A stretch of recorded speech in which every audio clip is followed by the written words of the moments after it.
গো, তোমার শরীর কেমন আছে? এখন ভালো আছি বোন।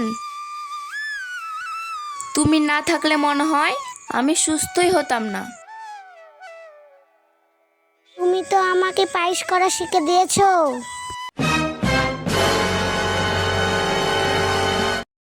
কি গো, কি হলো তোমার? হঠাৎ উদাস হয়ে গেল কেন? কোনো কথা আছে যা তুমি লুকাছো? খুলে বলো, তাহলে তোমার মনটা হালকা হয়ে যাবে। জানি না কথাটা বলা ঠিক কিনা দিদি, কিন্তু মন মানে না। কৃষ্ণার বাবার মোবাইলে মুসলমানের নামে কি যেন উল্টাপাল্টা বলছিল। তুমি চিন্তা করো না, এরকম কিছু বদমাইশ লোক সব জায়গায় থাকে। হিন্দুরা মুসলমানের নামে আর মুসলিমরা হিন্দুর নামে বিরুদ্ধে উস্কাতে থাকে। দাদাকে বলো এ সমস্ত লোকের কাছ থেকে দূরে থাকতে। আমাদের ভারতবর্ষ সুরক্ষিত ও সৌন্দর্য ভালো জায়গা হয় না, আর কাউকে এখান থেকে বের করতে পারবে না, বুঝলি? বেশি ভাবিস না, ভারতবর্ষ আমাদের।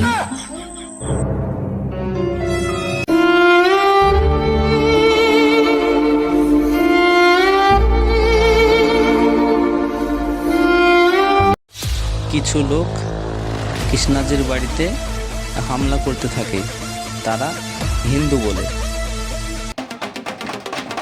এই দরজা ভেঙে ফেল।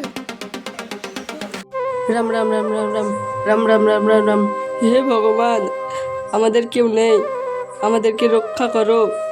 এই দরজা ভেঙে ফেল। কৃষ্ণাজির ছেলে সে মাথায় টুপি পরে রহিম সাজে। বাবা মা, তোমরা অন্য ঘরে চলে যাও, আমি গিয়ে দরজা খুলছি। না কৃষ্ণা বাবা, তুই এরকম কিছু করিস না। শর্মাজি, তুমি ওকে এখন থামাও, ও এখন বাচ্চা। না গো, ওই আমাদেরকে এখন রক্ষা করতে পারে।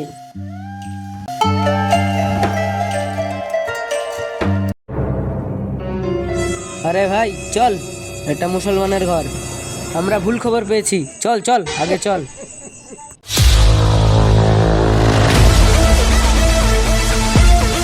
কিছু হিন্দু লোক মুসলমানের বাড়িতে অ্যাটাক করতে যায়।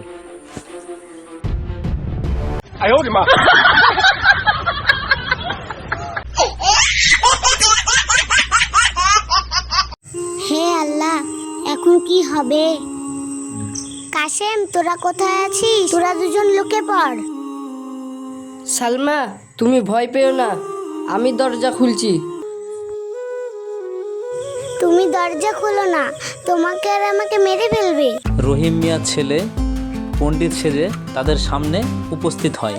আব্বু আম্মু, তোমরা দুজন লুকে পড়ো।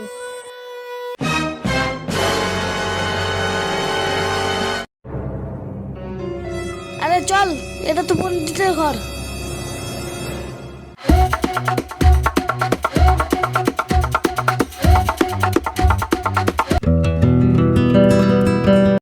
হে খোদা, তোমার অসংখ্য ধন্যবাদ। সম্পূর্ণ বিষয়টি জানতে হলে দ্বিতীয় পর্বে চোখ রাখুন।